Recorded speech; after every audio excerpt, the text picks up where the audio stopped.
Reading of the Book of Genesis by Blessified. Chapter 14. In the days of King Amraphel of Shinar, King Arioch of Elasar, King Chedorlaomer of Elam, and King Tidal of Goyim, these kings made war with King Bera of Sodom, King Bersha of Gomorrah, King Shinab of Admah, King Shemeber of Zeboim, and the king of Bela, that is Zoar. All these joined forces in the valley of Siddim, that is the Dead Sea.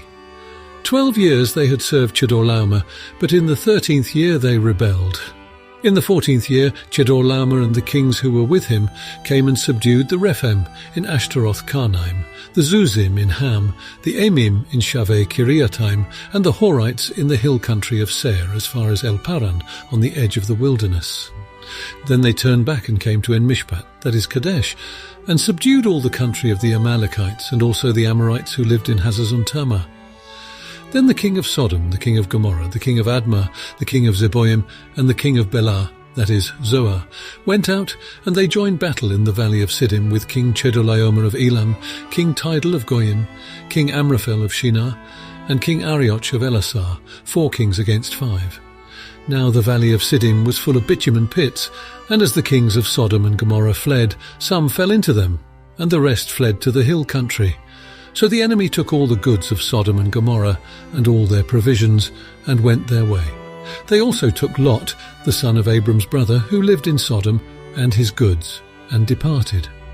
Then one who had escaped came and told Abram the Hebrew, who was living by the oaks of Mamre the Amorite, brother of Eshcol and of Anna.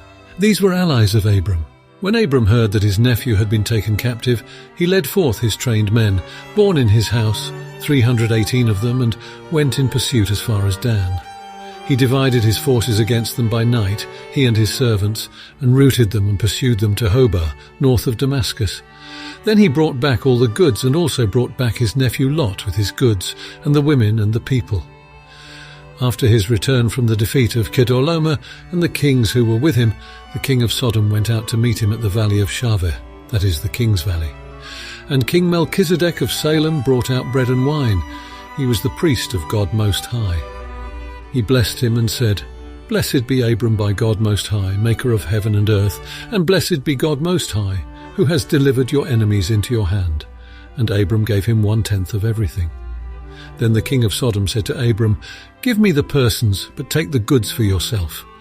But Abram said to the king of Sodom, "I have sworn to the Lord, God Most High, maker of heaven and earth, that I would not take a thread or a sandal thong or anything that is yours, so that you might not say, 'I have made Abram rich.'